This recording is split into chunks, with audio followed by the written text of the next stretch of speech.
cars on the lead lap as you're on board with Carl Edwards. And of course, we talked about the threat of rain, although we've seen just a few light drops. We're getting closer to the halfway point. We're at lap 55. Dr. Jerry Punch, what are you hearing down in pit road about strategies? Marty, we're about 20 laps away from what will be a scheduled pit stop, and now several crew chiefs here, not those guys in the top 5, but from there on back, are talking about maybe rolling the dice. Remember how important track position is here? Well, with rain in the area, are they going to race to lap 100 and halfway? Some of them say, you know, we just might. We might roll the dice and take only 2 tires on that first stop to try to get up there and get some track position if the rain was to come at halfway or just past. They're talking about it here with that pit stop coming up in about 20 laps. Well, as you finish up, Jerry, we get a great view right there of the gap that now is between first and second, Kyle Busch and Kevin Harvick. And you realize between these two, they are second and third on the all-time win list. Busch has 35. Harvick has 36. Quick quiz, who has the all-time list? Kevin Harvick. Mark. No. Number 1 in wins is Mark. Come on. Stay with us.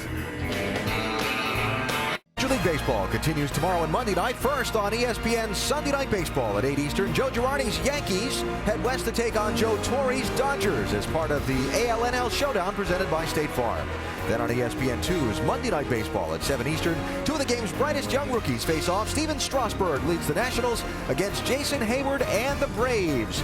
Major League Baseball on ESPN tomorrow and ESPN2 Monday, also available on ESPN3.com. Just past a quarter distance into today's NASCAR Nationwide Series 200 lapper at New Hampshire Motor Speedway. Kyle Busch is out in front, one of 3 different leaders who have traded the lead 4 times. He's opened up about a second and 2/10 of a gap back to second place, Kevin Harvick. Third position has just changed hands as well. Joey Logano has gone through Brad Keselowski. Time for us as we close in on that first set of pit stops to get you up to speed from Nationwide Insurance. We check in on the leaders, starting with Dave Burns, who's covering Kyle Busch today. Dave? Yep, and Alan, after having a less experienced driver in the car last week, the team is happy to have back their experienced driver who has won 5 times this year, Kyle Busch. Jason Ratcliffe told me it takes the pressure off the team in a lot of areas. Don't have to remind him to watch his pit speed, remind him about spinning tires on restarts, pit entry, etc. And in a lot of ways, it's back to normal for these guys leading the race. Vince? Well, Kevin Harvick in the 33 already has a donut on the driver's side of his car from some earlier side-by-side racing, but the car has been good. Harvick said he needs to take off a little bit better, but otherwise it is good, and that's just what Ernie Cope, his crew chief, talked about earlier in the race. They were going to start it off free and let the car come to them. Dave? Vince, Joey Logano is up to third now with some of the fastest laps running the race so far. Kevin Kidd, his crew chief, and him have really gotten better at working together as the years goes. In the final minutes of final practice yesterday, Kevin wanted out loud to Joey on the radio about combining 2 ideas that they had talked about. Joey said, that's exactly what I was thinking. Let's do it. It was the direction that paid off for them, and it's what made this car as fast as it is today. Vince? Brad Keselowski currently running 4th. He led 38 laps earlier today, and then the car started to go away from him a little bit. He says he needs to turn the center a little bit better and be quicker on the restart. It's the same car he drove to that dominating victory in Richmond. He looked like the dominating car to beat early in the race. As mentioned, led 38 laps.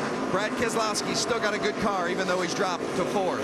The 12 of Justin Allgaier is 5th. He says the drive-off is great. They are looking forward to that first pit stop, though. You know, this is just his 2nd time here at New Hampshire in the Nationwide Series. Last year, he said it really took him the first half of the race to get used to the track and how to drive it. But then the car got a lot better, and he got a lot better in the second half of the race, and he got that 13th place finish. They expect better today. Dave Burns? Vince, just a little while ago, Tim Brewer told us how to get 50 pounds of spring rate in the right rear. Sounds like Drew Blickensurfer, Carl's crew chief, is going to go a little less than that with a wedge and air pressure adjustment to try to achieve what they're getting at. Perhaps doesn't want to take as big a swing at this point in the race, but remember, this is a short one. They may only have 2 chances at making the car right. Doc? Back in 7th spot, Reed Sorensen started 12th, got all the way up to 7th spot and said it won't go anymore. To quote Reed, he said, I am just getting killed on the straightaways. I cannot get off the corner. And now it is sliding the nose. Plus, it got a window brace loose on the back of the car. They are planning their first pit stop in 4 laps to make adjustments to the car. Vince? Doc, the 66 of Stephen Wallace is running 8th. Their best finish this season, 6th. Stephen desperately wants to crack the top 5, and they felt like they had a car that could do it today. They've really made some strides with a couple of recent tests at Pikes Peak and Milwaukee, where they feel like they made gains in the sway bar and the front spindle areas. They put those changes on the car here today. They thought they would have a better car, and it's been good, although it's a little tight in the middle right now. Dave? Justin Lofton started 9th today, gained a couple of positions, but then fell back.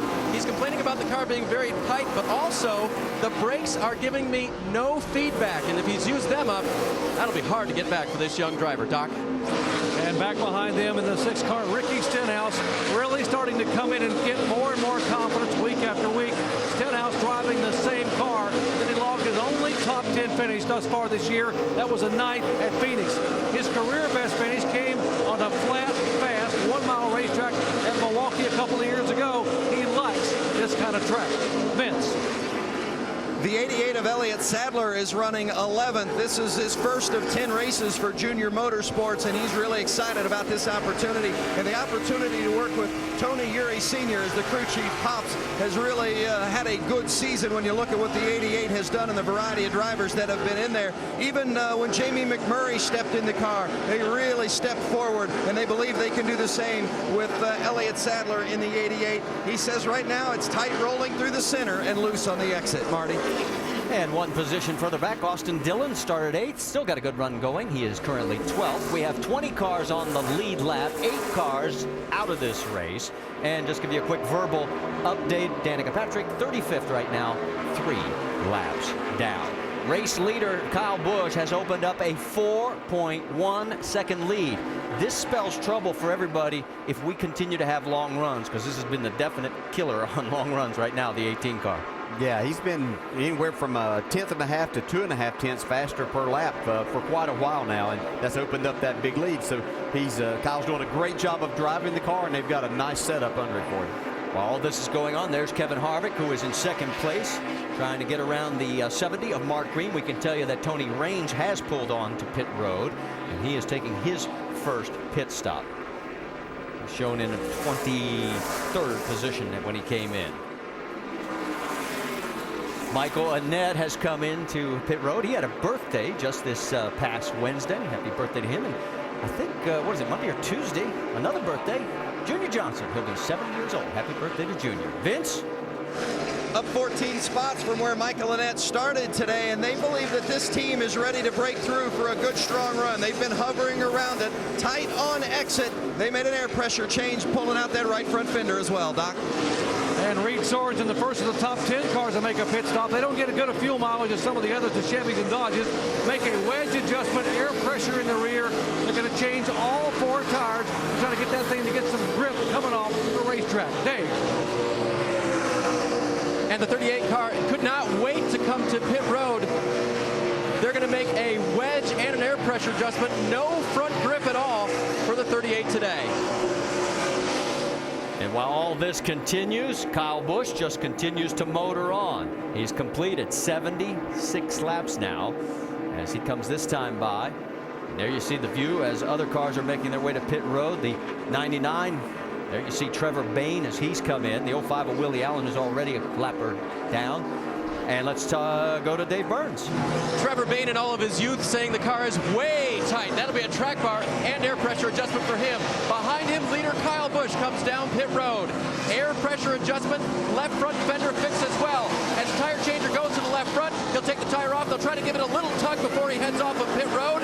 They do it, and he's gone.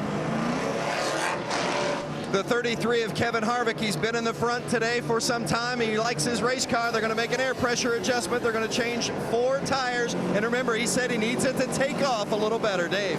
Carl Edwards' crew finishing up now in their 4th tire spot. Stop. It is a wedge and air pressure adjustment for him.